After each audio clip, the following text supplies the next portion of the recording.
Hubo una vez una época en donde la sencillez y diversión de los videojuegos se priorizaba por encima de las microtransacciones. Una época única con juegos divertidos que probablemente tus padres hayan jugado. Porque admitamos que la mayoría de nosotros jugamos a esos juegos gracias a los emuladores. Si todavía no sabes de qué época estoy hablando, pues permíteme refrescarte la memoria. Era el año 1994 y recién había salido la legendaria PlayStation después de su desacuerdo legal con Nintendo para sacar una nueva consola de videojuegos que implementara el uso de CDs. La quinta generación de consolas había dado un fuerte inicio con esta belleza que se puso en el mercado y obtuvo ventas respetables a pesar de ser la primera consola de Sony. Obviamente sus competidores no se quedarían de brazos cruzados y unos días después saldría la Sega Saturn, el gallo de Sega, para así comenzar la guerra de consolas de la quinta generación. Para este contexto sabemos que Nintendo tuvo que retrasar su nueva consola, pero algo grande tenían entre manos. Estaban cocinando lo que sería la nueva competencia para Sega y Sony, y 2 años después salió la Nintendo 64. Y ufas estufas, el problema no era la cocina sino el comenzar a preparar los platillos, y allí llegaron las desarrolladoras a escoger un bando al que irse para crear sus juegos y así pasar a la historia. Los géneros de videojuegos no estaban tan bien establecidos. Sí, ya se habían popularizado varios géneros como lo sería el shooter, puzzle o aventura gracias a las anteriores generaciones, pero debían de colocar a uno por encima de los demás, algo así como una cadena alimenticia donde hay un género que está arriba de todos, y ese Golden Kid sería el género de plataformas. Claro que sí, damas y caballeros, el género por excelencia de esta época fue el de plataformas, juegos que tenían de todo, mundos fantasiosos con personajes, jugabilidad y música excelente, y es una lástima que a día de hoy no sea un género tan relevante como lo fue alguna vez. Así que ponte cómodo, porque hoy hablaremos sobre...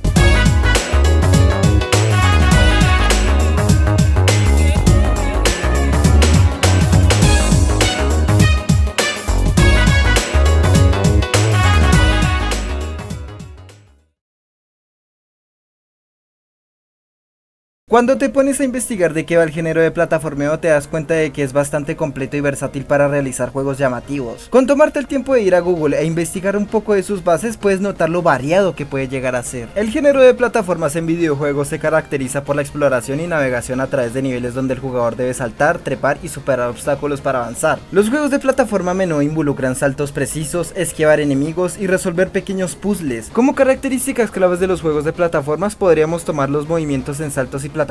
El jugador siempre controla un personaje que debe moverse a través de niveles llenos de plataformas suspendidas, obstáculos y peligros. Los juegos de plataformas también se caracterizan por su enfoque en la precisión. Los jugadores siempre deben realizar saltos precisos y movimientos estratégicos para evitar caerse o ser golpeados por enemigos. El diseño de niveles es algo que va de la mano con este enfoque en la precisión. Los niveles suelen estar diseñados con plataformas elevadas, caídas peligrosas y obstáculos que requieren habilidad para ser superadas. Y esta es una de las mejores cosas del género de plataformas, los subgéneros. Los juegos de plataformas pueden incluir elementos de otros géneros, como rompecabezas, exploración o acción, dando lugar a subgéneros como los Metroidvanias o juegos de plataformas de acción. Imagínate que eres un excelente pintor que está creando un juego divertido para venderlo en el mercado. En tu lienzo pusiste las bases básicas que debería de tener un juego de este estilo: un botón para saltar y un botón para interactuar con tu entorno. Cuando te das cuenta, literalmente ya puedes hacer lo que te da la gana. Puedes poner a tu personaje en el entorno que tú quieras, desde una simple ciudad hasta mandarlo al maldito espacio. ¿Y eso importaría? No, antes la gente aplaudiría por la variedad de entornos que puedes llegar a presentar, además de que puedes hacer que tu personaje tenga un moveset variado para que pueda trasladarse a través de los niveles. Vimos las bases clave del género como tal, pero ¿los juegos de esa época supieron implementar bien dichas bases? Porque a ver, una cosa diferente es decirlo y una muy diferente es hacerlo. Las desarrolladoras estaban conscientes de que el género presentado tenía muchísimo potencial, pero faltaba algo, como que faltaba un impulso. Y allí llegaron estos tres: Crash Bandicoot, Sonic el Erizo y Mario Bros. Estos dos ya existían desde antes, habiendo sido los padres de sus respectivas consolas, pero este zorro naranja llega con su propio estilo a plantarle cara a los dos máximos exponentes del plataformeo, y ahí fue cuando salió Crash Bandicoot.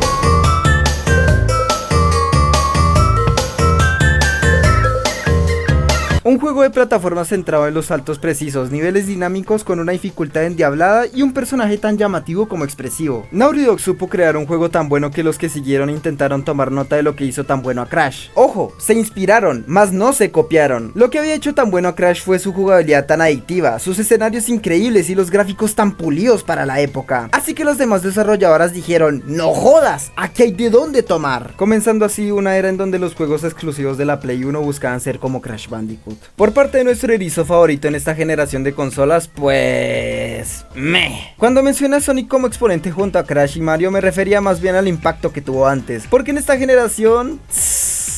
fue curiosito, tuvo 6 juegos que estaban culeros y 2 de ellos ni siquiera llegaron al mercado. Así de triste fue la llegada de Sonic a esta generación. Por el motivo del por qué lo mencioné fue porque él fue el responsable de que algunos juegos existieran, pero su participación en la guerra de consolas fue nula. Pero este cabrón, Mario 64 fue el primer juego de Mario en llegar a la quinta generación de consolas con una propuesta e idea llamativa que era poner al personaje en un entorno más abierto con el clásico sistema de elección de niveles de toda la vida. El giro de tuercas fue cuando agregaron los coleccionables en los diferentes niveles a los que llegamos. Como meta está conseguir 8 estrellas y una extra que se consigue al obtener 100 monedas. Estos coleccionables te hacían jugar el mismo nivel 9 veces. ¿Y eso era malo? Para nada. El método para conseguir las estrellas cambiaba según el reto que se te impone en su descripción. Incluso hay acciones que hace que el nivel vaya cambiando a medida de que consigue las estrellas, haciendo que rejugar los niveles sea algo divertido más no aburrido. Si en la Play 1 todos querían ser Crash, en la Nintendo 64 querían ser el maldito Mario, tomando nota de lo que hizo Mario para hacer tan buen juego y ejecutándolo a su modo. Y entonces, ¿qué clase de juegos nos presentaron por esa época? Pues bien, jóvenes, pongan atención porque eran juegos bastante buenos. Por parte de la Play 1 tuvimos a un cocodrilo que tendrá que recorrer varias islas para poder rescatar a sus amigos del malvado Barón Dante, un pequeño dragón morado que debe liberar a sus compañeros de las prisiones de cristal que se encuentran dispersados por todo su mundo, a un alienígena que descubre un perturbador secreto sobre los alimentos de su mundo, provocando que se embarque en una aventura para no sufrir un destino horrible, y al maldito Pato Donald,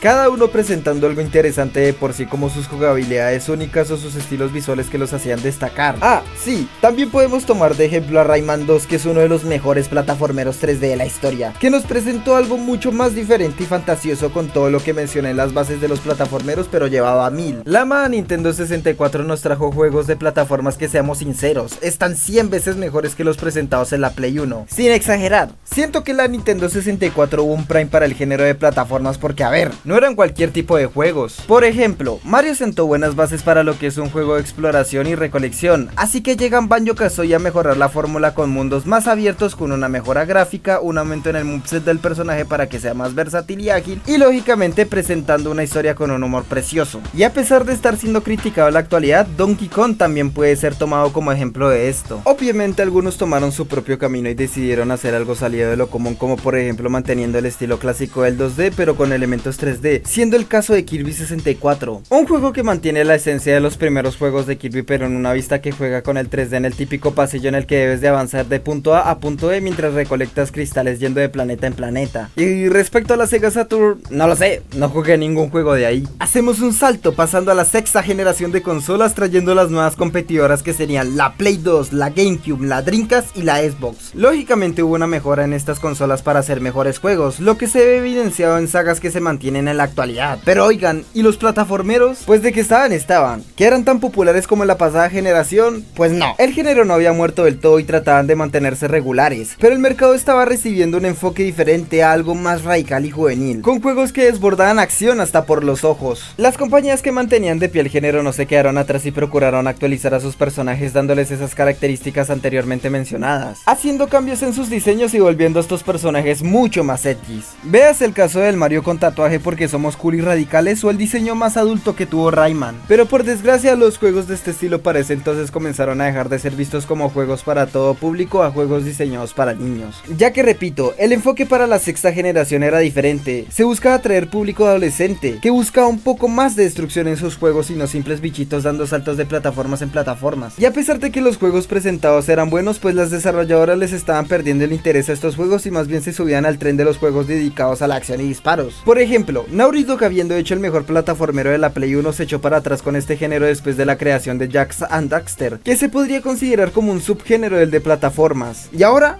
pues ya ven a lo que se dedican. Además de cambiar el aspecto de los personajes, también intentaron cambiar el género al que se dedicaban. Por ejemplo, Crash Bandicoot, dejando su clásico pasillo de punto A a punto B con destrucción de objetos a un hack and slash que fue odiado por el público. Mario, Sonic y Rayman sí tuvieron un desempeño más decente y mejor aceptado por el público, con juegazos como lo son la saga Adventure, Rayman 3 o Mario Sunshine. Pero, ¿qué había de los demás? Sí, estaban ahí presentes, pero pasaban casi desapercibidos. Y miren, juguemos a un jueguito en los comentarios. Nombren 3 juegos de plataforma que les hayan gustado de la sexta generación. Los leo. Nuevo salto generacional y... Ay, Drake sí se murió en serio. Joda, sí habían buenos juegos de plataformas, no les voy a mentir, pero el mismo problema que la generación pasada, no tuvieron el mismo impacto que sí tuvieron en la quinta generación, ya que piensas en la Xbox 360 y automáticamente se te puede venir a la mente algo como: no mames, ¿cuántas horas le vicié al Black Ops 2? Y no mames, ¿cuánto le vicié al Sonic Generations?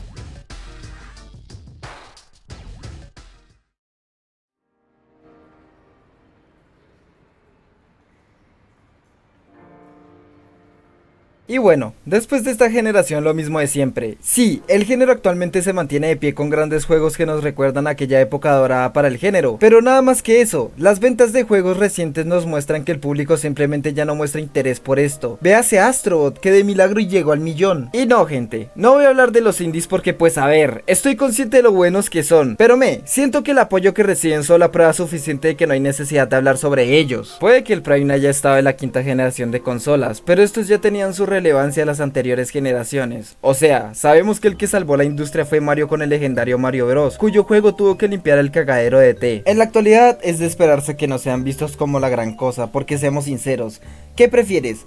¿Un cocodrilo con tenis que tiene que recorrer el mundo o ver al Chapulín Colorado hacer un baile de TikTok mientras que metes escopetazos? Es un concepto simple, por lo que solo nos queda el recordar con cariño esa buena época para la industria y agradecer lo que tenemos a día de hoy.